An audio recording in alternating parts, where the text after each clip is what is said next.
suis Juliette Fébury, je suis naturopathe et je propose donc des consultations de naturopathie à la Baule et à distance maintenant, et aussi des massages naturopathiques aux pierres chaudes et froides, voilà, à la Baule. Donc je vous propose aujourd'hui cette petite vidéo parce que, comme vous le savez peut-être, j'ai été atteinte d'une maladie qui vraisemblablement serait le Covid-19, mais je n'en ai pas la certitude, donc je le dis, je n'ai pas fait de test. Les médecins n'en ont pas la certitude absolue puisque aucun test n'a été réalisé à ce jour. Cependant, voilà, j'ai été atteinte de certains symptômes qui sembleraient quand même assez typiques. Euh, donc je vais vous détailler ça et dans cette vidéo en fait je vais expliquer tous les symptômes que j'ai eus pour que vous puissiez voir un petit peu si vous vous reconnaissez ou pas, sachant que j'ai eu une certaine forme et qu'il en existe beaucoup d'autres. Et également, je vais détailler donc ce que j'ai mis en place moi au niveau naturopathique, puisque pour moi la maladie a duré 15 jours, 2 semaines, même pas en fait. Donc aujourd'hui je me considère guérie. Après je sais qu'il y a certaines rechutes qui peuvent arriver au bout d'un mois, etc. Donc à voir si ça viendra. En tout cas aujourd'hui je n'ai plus aucun symptôme et j'ai la pêche. Donc je vais vous détailler un petit peu ce que j'ai mis en place au niveau naturopathique, puisque de toute façon, en termes médical, pas grand-chose n'était proposé, hein, puisqu'il n'y a pas grand-chose à faire, mis à part du repos. Donc ça m'a donné toute la latitude pour mettre en place les techniques naturopathiques pour suivre la maladie et l'accompagner.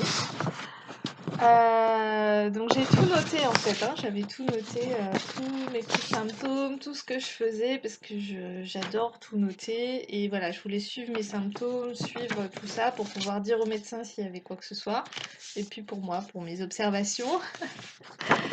Derrière, je détaillerai quand même les précautions à prendre, les choses aussi à ne pas faire, même naturelles, par rapport à cette maladie.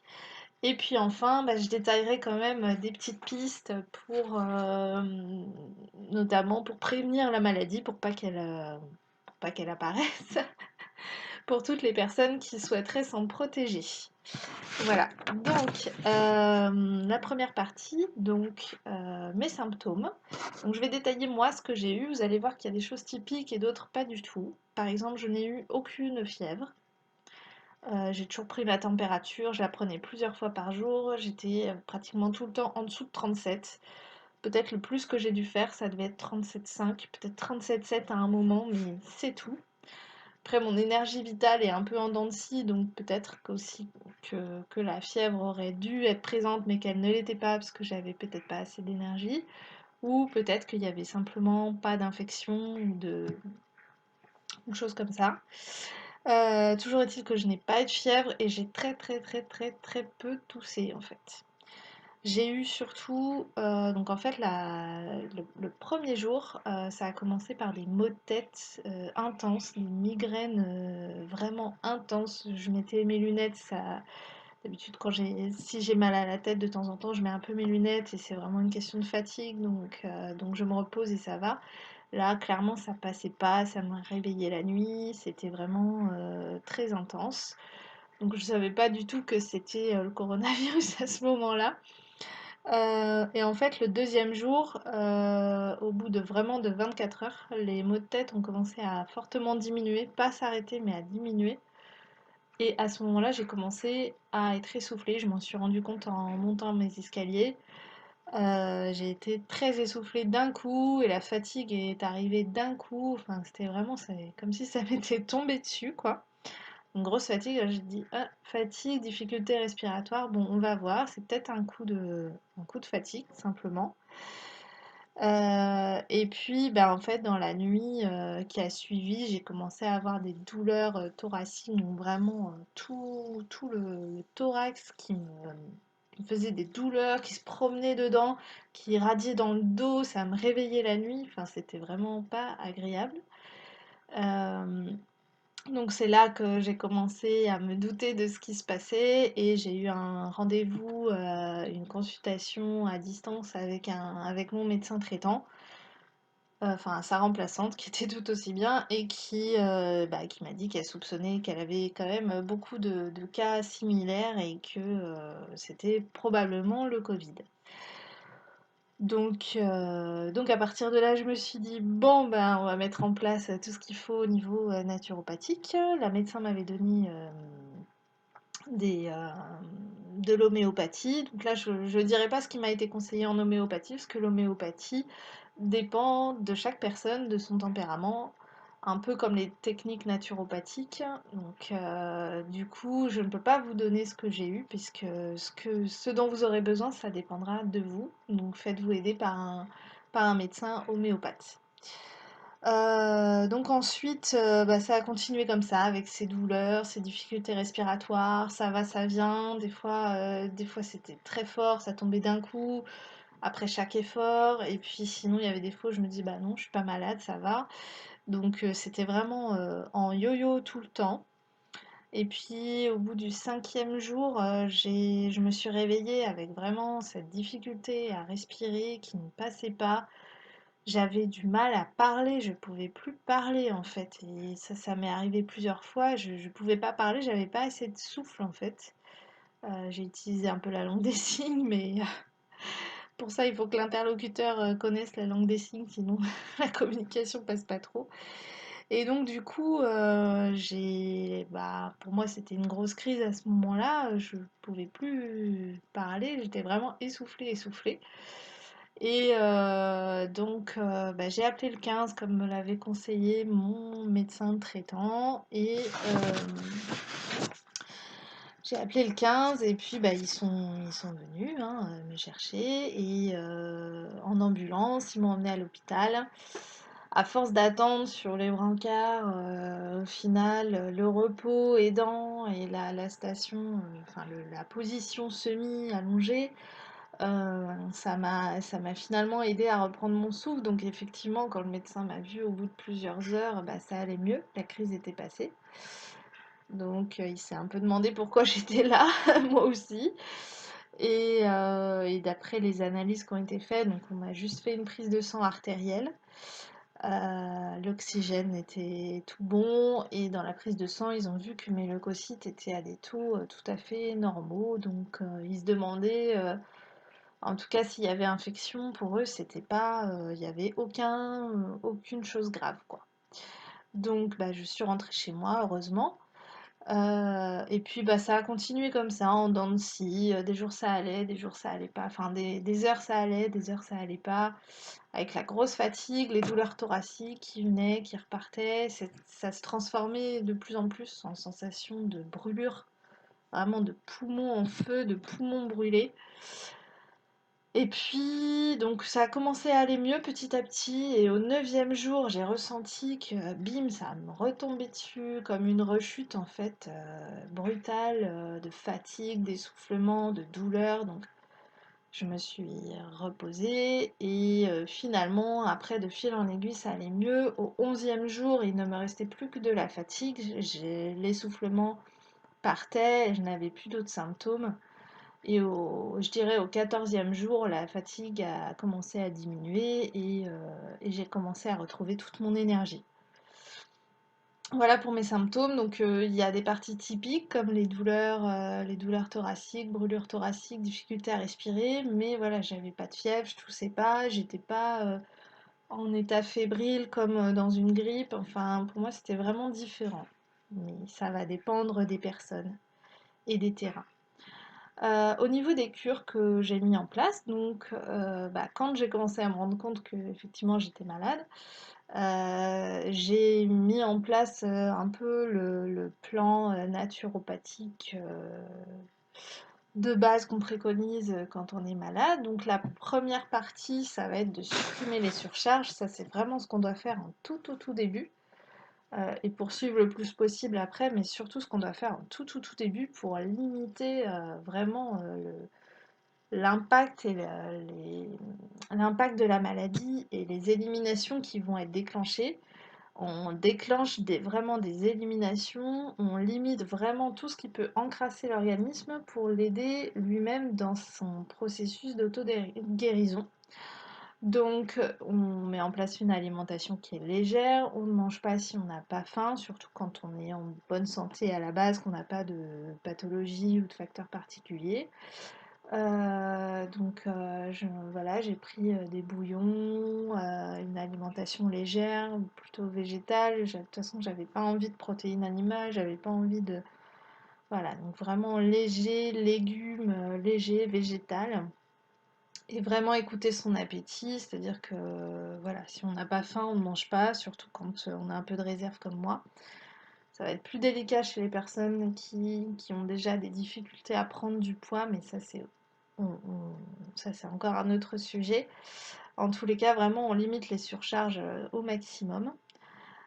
J'ai pratiqué quelque chose qui peut être controversé, mais en fait en naturopathie, ça s'utilise surtout dans les cas justement on va pas faire ça régulièrement, on va le faire voilà, quand on est malade ou quand on fait une cure spécifique ou vraiment qu'on doit déclencher les éliminations intestinales pour vider l'intestin en fait et supprimer toutes les surcharges qui peuvent rester dans l'intestin. Donc j'ai fait des douches rectales, donc c'est un peu comme des lavements rectaux, sauf que en termes de quantité, on met moins, puisque l'idée est vraiment de déclencher la chasse intestinale et pas d'aller perturber tout le microbiote du côlon. Donc en fait, moi ce que je fais, c'est plusieurs douches rectales d'affilée, donc je mets 2 à 300 millilitres régulièrement. Donc ça, bien sûr, il faut savoir le faire, il faut, bah, je dirais pas être accompagné, hein, c'est quelque chose qu'on fait seul, mais voilà, moi je sais le faire, je le pratique quand j'en ai besoin depuis plusieurs années. Et les effets sont immédiats, c'est-à-dire que ça enlève le mal de tête immédiatement, ça vide tout et on se sent clairement beaucoup plus léger, beaucoup plus en forme et on limite beaucoup de symptômes comme ça. Donc voilà ce que j'ai fait. On en reparlera, mais c'est vrai que le système digestif a toute son importance à la fois dans l'immunité, dans la vitalité, dans la capacité du corps à s'auto-guérir, mais en plus de ça, dans le Covid-19, il y a vraiment cette dimension intestinale très importante. Et je l'ai d'ailleurs senti, je ne l'ai pas noté dans mes symptômes, mais c'est vrai que j'ai senti des moments où le ventre était dur, inflammé, des spasmes. Donc vraiment, il y avait un lien. Voilà pour la première partie, supprimer les surcharges. En deuxième partie, en naturopathie, on parle d'ouvrir les émonctoires. Donc vraiment pour activer ces éliminations naturelles, pour permettre au corps d'éliminer tout ce qui doit sortir. Donc pour ça, bah, j'ai bu beaucoup de tisane déjà pour activer aussi l'élimination rénale. Dans ces tisanes, bah, j'ai mis plutôt des plantes à visée soit un peu immunitaires comme le thym, soit la mélisse par exemple pour les spasmes intestinaux, pour calmer tout ce qui est digestif, etc. Et puis pour calmer aussi le système nerveux. Et puis j'ai utilisé du plantain aussi que j'ai pris dans mon jardin. Plantain qui est une plante vraiment expectorante et qui nettoie les poumons de manière assez formidable. J'ai pris aussi des tisanes que j'avais, des tisanes détox notamment, bah, justement pour activer les éliminations. Donc ça va être des mélanges digestifs, citron, choses comme ça pour activer aussi le foie. J'ai aussi activé mes éliminations naturellement en encourageant la transpiration, notamment la nuit.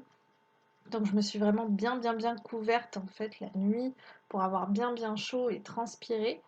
Et ça a plutôt bien fonctionné aussi. Et en général, cette transpiration est accentuée quand on est malade, pas que avec la fièvre, hein, aussi sans fièvre. Et c'est plutôt positif. À partir du quatrième jour, donc, puisque à cette époque-là, j'avais plutôt les informations comme quoi les antibiotiques fonctionnaient sur le coronavirus plutôt en deuxième phase, en phase où il pourrait y avoir une infection bactérienne. Aujourd'hui, j'ai d'autres informations dont je vous parlerai à la fin. Donc aujourd'hui, à la limite, je vous conseillerais ça même dès les premiers symptômes. Moi, j'ai voulu prendre en fait ce que j'appelle moi des antibiotiques naturels, mais qui ne sont pas vraiment des antibiotiques, puisque on est sur des plantes et des huiles essentielles, donc à spectre large, c'est-à-dire qu'on est vraiment sur limiter la prolifération de l'ensemble des souches de notre microbiote. Donc on est vraiment sur un spectre large, on n'est pas comme sur des antibiotiques où on est vraiment que sur certaines souches. Donc ça permet un peu de faire un nettoyage global, donc à ne jamais faire au long cours bien sûr, hein, puisque notre flore est importante, mais en cas de maladie c'est vrai que c'est très efficace et très important, surtout que voilà, moi je connais mon terrain, je sais que ça peut très vite proliférer. Donc j'ai pris l'Arfispectre, c'est d'un laboratoire qui s'appelle Arfitem et qui est un laboratoire d'ici, du Pouliguen. Donc Arfispectre, ce sont des gélules de thym, ail, romarin très bien dosées qui sont vraiment très très efficaces que je prends à chaque fois que je suis malade et ça aide vraiment beaucoup. Donc on est vraiment sur de l'antibiotique naturel, thym, ail, romarin. Et j'ai pris les capsules d'huile essentielle d'origan de chez Pranarum, donc c'est voie respiratoire je crois, l'origan avec un petit peu de citron. Donc là je me suis blindée de ça du 4e jour jusqu'à presque à la fin pour vraiment limiter tout ce qui était prolifération bactérienne.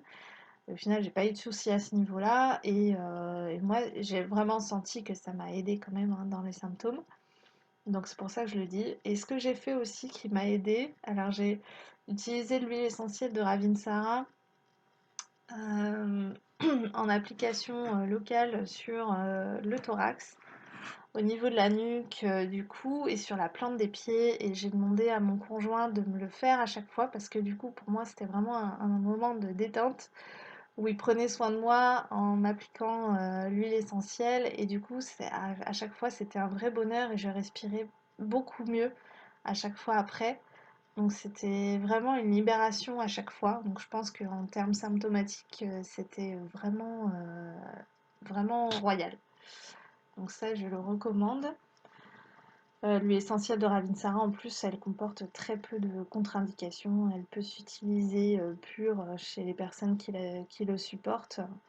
Et en troisième partie, en naturopathie, donc on a supprimé les surcharges, on a ouvert les émonctoires pour ouvrir les éliminations, donc on a ouvert les robinets, et ensuite on renforce les énergies pour permettre au corps de guérir naturellement et d'éliminer avec toute son énergie, toute sa puissance.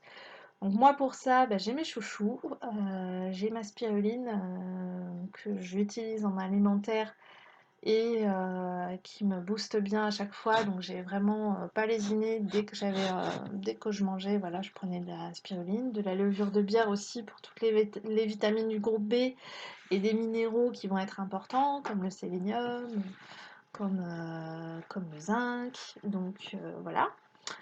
Et puis tous les super aliments que je pouvais trouver dans les fruits secs, dans les fruits, dans les légumes aussi, tous les super aliments les oléagineux. Donc voilà, tout ce qui me faisait envie en super aliments, j'y allais, j'y allais, j'y allais.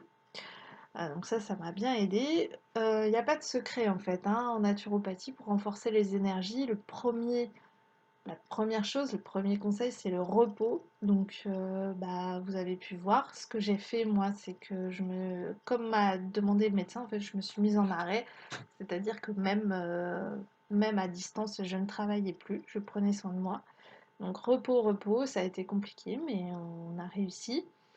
Parce que c'est vrai que voilà, il y a la famille, il y a le travail, on venait d'emménager, donc il y avait plein de choses à faire dans la maison, mais je me suis forcée, je me suis reposée, honnêtement, j'ai quand même beaucoup dormi, j'ai beaucoup, voilà, je me suis beaucoup reposée, et puis le repos, ce n'est pas que la télé, il faut aussi vraiment des moments de repos, 100% repos. Euh, J'avais donc mon suivi homéopathique qui allait aussi dans le sens du renfort des énergies. Comme je disais, je ne vous dirai pas quelle homéopathie. Ça va être à vous de voir avec votre médecin. Et puis la deuxième semaine, en fait, quand je voyais que les symptômes commençaient à diminuer, mais que ce qui restait vraiment, c'était l'essoufflement et surtout la fatigue, une grande fatigue, je me suis dit, bon, bah là, on va rebooster encore plus. Donc là, j'ai pris Energem de chez Herbalgem. C'est un complexe de bourgeons et de plantes qui est vraiment fabuleux, qui m'a reboosté en quelques jours. Enfin, c'était vraiment génial. Donc Energem de chez Herbalgem, ça se trouve assez facilement en plus dans les boutiques, les magasins. Soutenez les commerces locaux s'il vous plaît. Donc voilà, et sur internet, vous pouvez aller par exemple sur louisherboristerie.com et avec le code JFEBURY, vous avez des réductions. J'ai pris aussi ce que j'avais dans mes placards, j'avais de la vitamine C et du magnésium de chez Biophénix, donc qui sont 100% naturels, avec des totems de plantes, de fruits et de légumes. Ils arrivent à concocter des vrais cocktails super puissants en oligo-éléments et en vitamines. Donc 100% naturel et vraiment sans transformation, sans choses chimiques. On n'est pas sur de la vitamine C liposomale ou des choses comme ça. On est vraiment sur du naturel. Donc j'ai pris ça et c'est vrai que ça m'a fait beaucoup de bien. Donc ça c'est chez Biophénix. Si vous avez besoin de commander, vous pouvez me demander mon code. Je ne le connais pas, mais voilà. J'ai pris quelques probiotiques. Alors parce que je connais ma flore à moi. Donc les probiotiques, je les ai pris à la fin de la maladie, quand ça allait mieux. Je connais ma flore à moi qui est très fragile, je ne supporte pas du tout les probiotiques, donc j'en ai pris vraiment que sur 3 jours. Et encore, j'ai espacé ça sur 5 jours en fait. J'ai pris la dose sur 3 jours, mais j'ai fait un sachet tous les 1 à 2 jours. Donc j'ai pris 3 sachets en fait sur 4-5 jours. Et pour vraiment refaire la flore, parce que vous le verrez après, il y a vraiment un lien. Ceci dit, voilà, en fonction de comment vous supportez les probiotiques, en fonction de si ça vous fait du bien ou pas, vous pouvez y penser pendant ou après la maladie.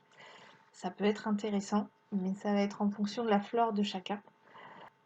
Après, voilà, il y a des précautions à prendre. Déjà parce que tout ce que j'ai conseillé, ça ne convient pas à tout le monde, en fonction des pathologies que vous pouvez avoir, en fonction de votre terrain, en fonction, attention aux femmes enceintes, bien sûr, aux enfants, aux personnes âgées, fragiles, aux personnes qui ont des pathologies. On ne peut pas tout faire, on peut pas, voilà, tout n'est pas adapté, donc n'hésitez pas à vous faire suivre. Et puis, j'ai quelques précautions que je voudrais dire parce qu'on entend beaucoup parler de booster son système immunitaire, etc. En fait, les plantes à visée immunitaire, il y en a certaines qui ont été données par l'ANSES qui a mis le haut là, qui a dit attention, attention.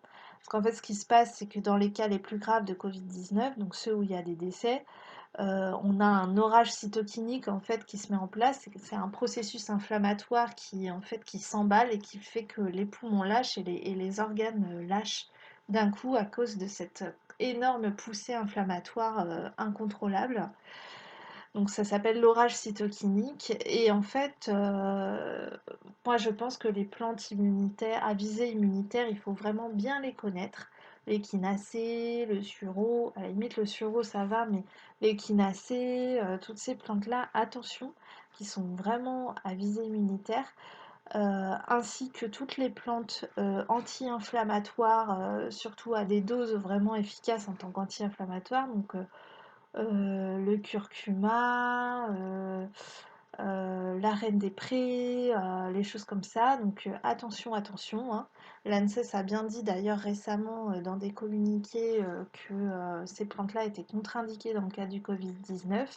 Donc ceux qui en prennent pour des pathologies chroniques inflammatoires, vous pouvez en prendre, mais si vous êtes atteint du Covid-19, commencez à limiter leur utilisation. Parce que justement, ça pourrait faire flamber et déclencher cet orage cytokinique, en faisant flamber les processus inflammatoires divers. Voilà, attention.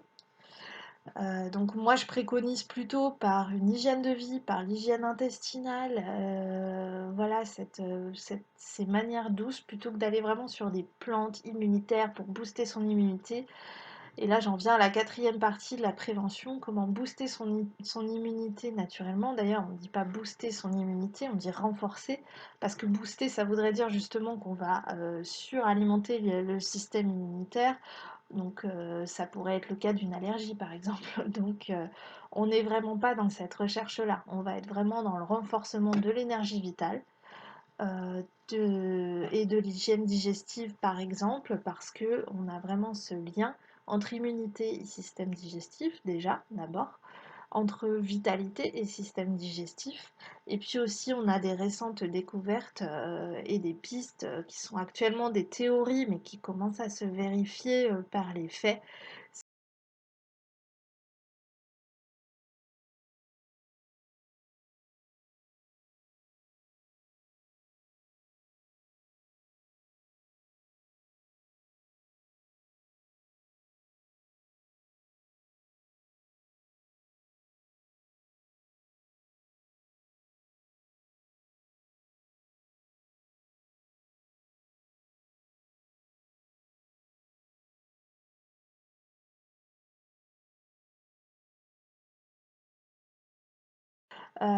Donc privilégier en fait ça, une bonne flore, une bonne hygiène digestive, ça va prévenir naturellement la maladie sans effet secondaire important ou sans risque.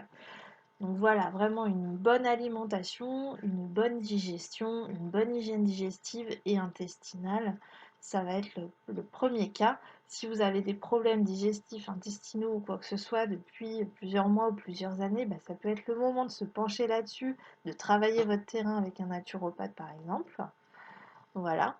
Et puis la deuxième chose en prévention, bah, ça va être de- de privilégier une bonne énergie vitale. Et pour ça, de privilégier bah, un bon repos, un bon sommeil de qualité. Donc en confinement, attention à bien dormir, avoir un sommeil de qualité aux bonnes heures. Surtout de diminuer les effets du stress. Et moi, je sais que dans mon cas, ça m'a pas étonné que je tombe malade parce que voilà, j'ai eu beaucoup de stress au tout début du confinement, parce que j'ai déménagé, parce que voilà, beaucoup de choses à gérer en pas beaucoup de temps. Donc, notamment, je pense ici aux parents ou aux personnes qui travaillent pendant le confinement. Voilà, travaillez plutôt, voilà, au lieu de vous gaver d'équinacées, travaillez plutôt sur votre stress, votre gestion du stress, fleurs de bac, méditation, musique, danse, ce qui vous fait plaisir, mais essayez de rabaisser les taux de stress régulièrement dans la journée, parce que ça va être vraiment un élément déterminant en prévention de la maladie. Et puis, bah, conserver une activité physique adaptée, qui vous convienne, régulière. Donc voilà, si on est parent par exemple, on peut faire du sport avec les enfants, on peut danser tous ensemble, on peut faire du yoga tous ensemble, voilà, mais bouger. Et on sait que l'activité physique hein, est modulatrice du système immunitaire, tout comme une bonne gestion du stress et un bon repos.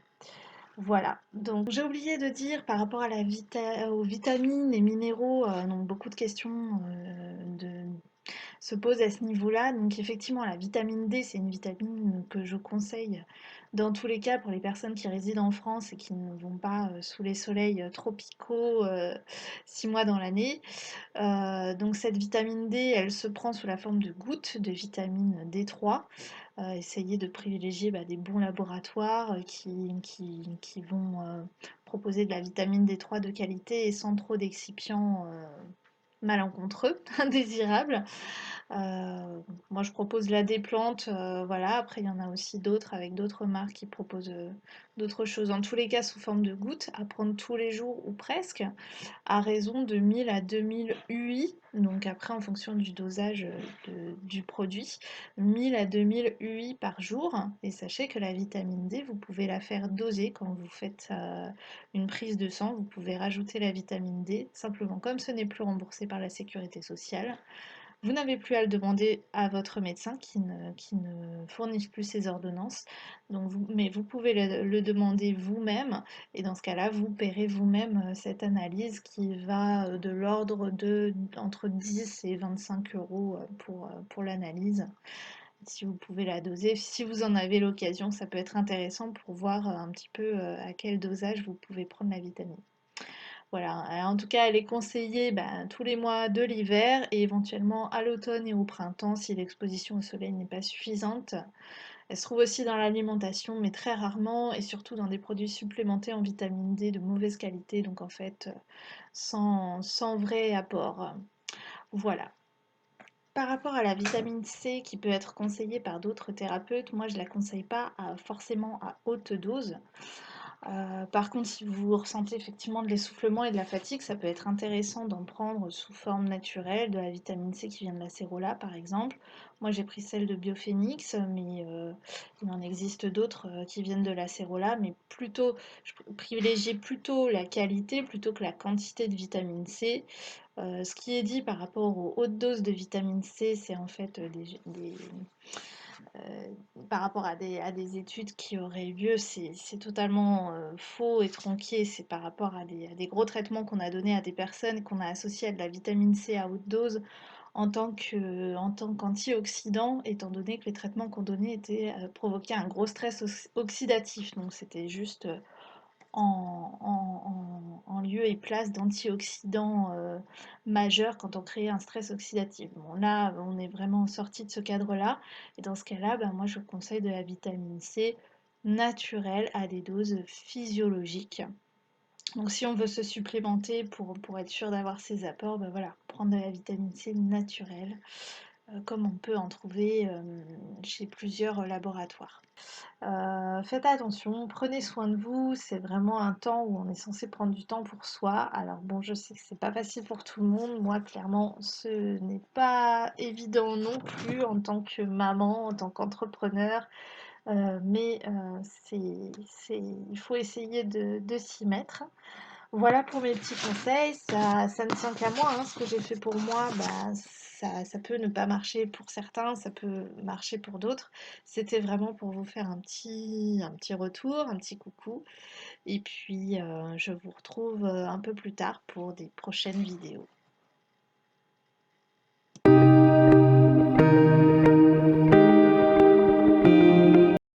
Conseiller dans d'autres... Tu retournes au dodo?